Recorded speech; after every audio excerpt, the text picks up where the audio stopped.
तिघाडी सरकारचं करायचं काय? खाली मुर्दाबाद पाय. या तिघाडी सरकारचं करायचं काय? खाली मुर्दाबाद पाय. या तिघाडी सरकारचं करायचं काय? निवडणूक आयोग मुर्दाबाद. मुर्दाबाद मुर्दाबाद. निवडणूक आयोग मुर्दाबाद. निवडणूक आयोगाचं करायचं काय? खाली मुर्दाबाद पाय. लोकशाहीची हत्या करणाऱ्या निवडणूक आयोगाचं करायचं काय? खाली मुर्दाबाद पाय. पवार साहेब तुम आगे बढ़ो, हम तुम्हारे साथ हैं. महाराष्ट्राचा बुलंद आवाज शरद पवार, शरद पवार. महाराष्ट्राचा बुलंद आवाज शरद पवार, शरद पवार.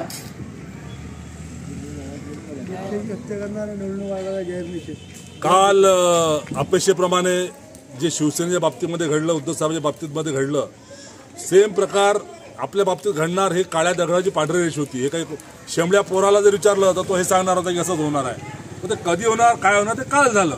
एवढाच फक्त विषय आहे. आणि एवढ्यानं हारून जाणारे आणि मोदीला शहाला वाटतं की झुकतील, झुकणाऱ्यापैकी पवारसाहेब नाही आहेत. 83 वर्षीचा पवारसाहेब झुकत नाहीत तर आम्ही देखील त्या बाबतीमध्ये साहेबांच्या सोबत राहणारी मंडळी आहो. 1% देखील आपल्या यातल्या कोणत्याही कार्यकर्त्याचा मनोधैर्यावर परिणाम झालेला नाही आहे. उलट जास्त केशांना पेटून कार्यकर्ते कामाला लागलेले आहेत. भविष्यामध्ये येणाऱ्या सर्व समाजकारणामध्ये, राजकारणामध्ये माननीय पवारसाहेबांसोबत सर्व जाती धर्माचे लोक जुळलेले आहेत. ते कायम राहतील. आणि या मोदी सरकारला, या फडणवीस सरकारला त्याचा येणाऱ्या काळामध्ये त्यांचा निकाल द्यावा लागेल.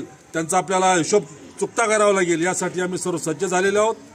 पवार साहेब तुम आगे बढ़ो, हम तुम्हारे साथ हैं. पवार साहेब तुम आगे बढ़ो. हम तुम्हारे साथ हैं. निवडणूक आयोगाचं करायचं काय? खाली मुर्दाबाद पाय. निवडणूक आयोगाचं करायचं काय? खाली मुर्दाबाद पाय. मुर्दाबाद मुर्दाबाद. निवडणूक आयोग मुर्दाबाद. मुर्दाबाद मुर्दाबाद. निवडणूक आयोग मुर्दाबाद. हाय हाय. निवडणूक आयोग हाय हाय. निवडणूक आयोग हाय हाय. निवडणूक आयोग हाय हाय. निवडणूक आयोग हाय हाय.